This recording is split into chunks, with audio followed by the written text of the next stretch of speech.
इन दीवारों के भीतर ऐसे राज छिपे हैं जिनकी पहरेदारी अंधेरा करता है। ड्राइवर ने कहा था, पीछे मत मुड़ना। उन्होंने मुड़कर देखा और जो दिखा वो इंतजार कर रहा था। रात के 10 बजे 3 लोग एक सुनसान बस स्टॉप पर खड़े थे। अर्जुन, पूजा और कबीर। तीनों एक गांव मलसूरी जा रहे थे। लोग कहते थे उस रास्ते पर रात में कोई बस नहीं रुकती।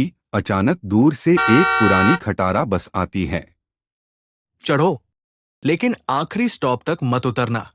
वहां अंधेरा इंतजार करता है।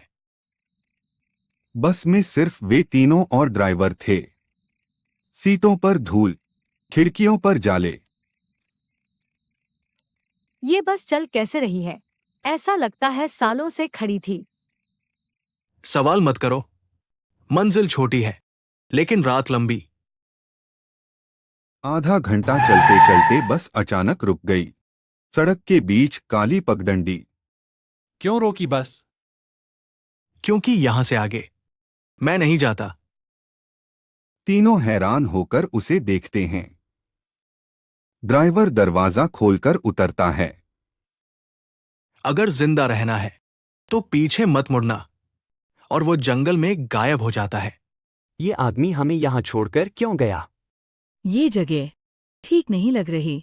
पीछे पत्तों में खड़खड़ाहट, जैसे कोई उनका पीछा कर रहा हो। अर्जुन टॉर्च जलाता है। रोशनी के बाहर एक काली आकृति खड़ी दिखती है। लंबी, बेहद पतली, चेहरा नहीं, सिर्फ 2 गहरी आंखें। पूजा डरकर। कौन है?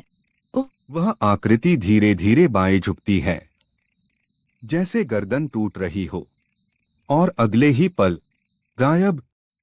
पगडंडी पर आगे बढ़ते हुए उन्हें एक टूटा हुआ पुराना मंदिर मिलता है। कबीर, लगता है सालों से कोई आया ही नहीं। दीवारों पर एक ही चीज लिखा था, मत मुड़ना। वह पीछे खड़ी है। पूजा कांप। इसका क्या मतलब है? एक महिला की धीमी आवाज। क्यों आए? कौन है वहां?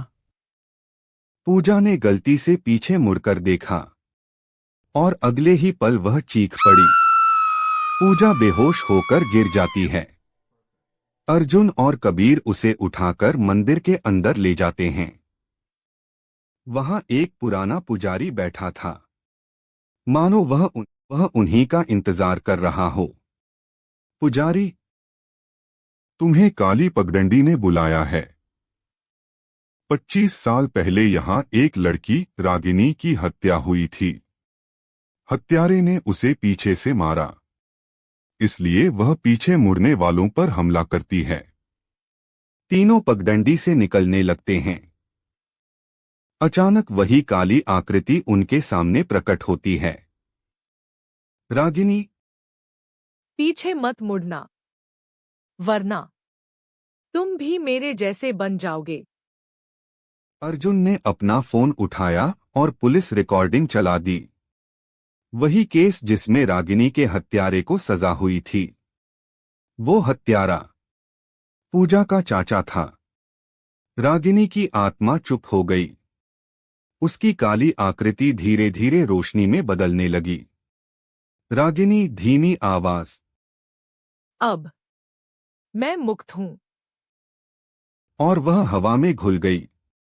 तीनों पगडंडी पार करके गांव पहुंच जाते हैं। लेकिन जैसे ही उन्होंने पीछे मुड़कर उस रास्ते को देखा, पगडंडी पर कोई और खड़ा था। बस चालक। वह धीरे धीरे मुस्कुरा रहा था।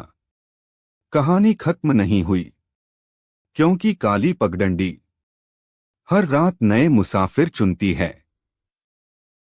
गांव पहुंचने के बाद तीनों ने राहत की सांस ली, लेकिन रात का डर अभी भी दिल में जिंदा था। पूजा घबराई हुई।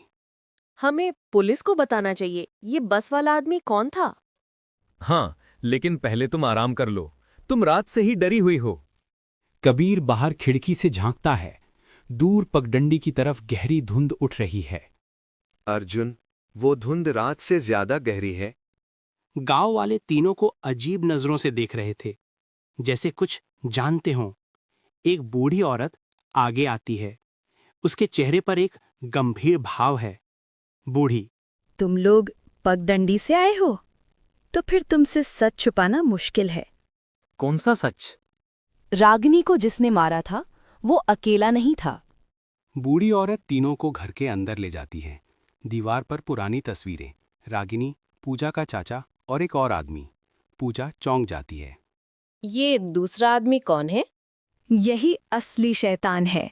रागिनी को मारने के पीछे यही दिमाग था। तुम्हारा चाचा तो बस मोहरा था। तो अब वो कहाँ है? मर चुका है। तो फिर काली पगडंडी अभी भी भटकती क्यों है? क्योंकि असली कातिल की आत्मा अभी तक नहीं गई। शाम होते होते अर्जुन और कबीर ने फैसला किया कि वे पगडंडी पर फिर जाएंगे। रास्ते में उन्हें वही पुरानी बस मिलती है। हाँ, वही बस, लेकिन इस बार बस खाली है। ड्राइवर कहीं नहीं। अर्जुन बस में चढ़ता है। सीट नंबर 13 पर ताज़ा मिट्टी के निशान। कबीर, किसी ने अभी अभी बैठा है, लेकिन यहाँ कोई नहीं। अचानक बस का हॉर्न अपने आप बज उठता है और तभी पीछे से आवाज आई। बस चालक धीमी भयानक आवाज में, मुझे ढूंढ रहे के? ड्राइवर बाहर खड़ा है, चेहरा आधा जला हुआ, आंखें बिल्कुल खाली। तुम इंसान नहीं हो, कौन हो तुम? मैं मलसूड़ी का असली रक्षक और कभी कभी उसका कसाई। तुमने रागिनी को क्यों मारा? नहीं, लेकिन असली कातिल को मैं अच्छी तरह जानता हूं, क्योंकि मैं ही उसे बुलाता था। धुंध गहरी होने लगती है, बत्ती झपकती है। ड्राइवर गायब, जैसे वो हवा में घुल गया। तीनों वापस पगडंडी के पास पहुंचे। पूजा कमजोर थी, पर जाना जरूरी था। खड़खड़ाहट, फुसफुसाहट, पेड़ों के बीच परछाइयां। अचानक रागिनी की आत्मा फिर प्रकट होती है, लेकिन अब वो शांत नहीं, गुस्से में। तुमने मुझे मुक्त किया, लेकिन उसे नहीं। किसे? जिसने मुझे धोखा दिया, मेरी आत्मा को बांधा और आज भी नए मुसाफिर ढूंढता है। अर्जुन को समझ नहीं आ रहा था, लेकिन पूजा की सांस तेज होने लगी। पूजा डरते हुए, अर्जुन, मुझे लगता है मैं जानती हूँ। पूजा कांपते हुए बोलती है, मेरे चाचा ने मुझे बताया था कि रागिनी की मौत के बाद एक आदमी उसे हर रात मंदिर के पास दिखता था। वो बस चालक नहीं, वो कोई और था। कौन? मेरा अपना पिता। वो सालों पहले गायब हो गया था, उसी काली पगडंडी पर। तो क्या तुम्हारे पिता ही रागिनी के असली कातिल थे? पूजा रो पड़ती है। हाँ, और रागिनी की आत्मा उसे खोज रही है हर रात। अचानक हवा का तेज झोंका आता है। पेड़ों के बीच से एक भारी छाया निकलती है। काली पगडंडी का असली राक्षस, पूजा का पिता, उनके सामने खड़ा। वो विशाल काली धुंध जैसी आकृति, आंखें जलती हुई, पूजा की तरफ बढ़ती है। मेरी बेटी यहां क्यों आई? पूजा डर के मारे पीछे हटती है, लेकिन अर्जुन उसका हाथ पकड़ लेता है। हम पीछे नहीं मुड़ेंगे, इस बार नहीं। राक्षस दहाड़ता है, जमीन फटने लगती है, पेड़ मुड़ने लगते हैं, और तभी रागिनी की आत्मा सीधे उस राक्षस पर टूट पड़ती है। तेज सफेद रोशनी, कानों को चीरता शोर, सब कुछ धुंधला।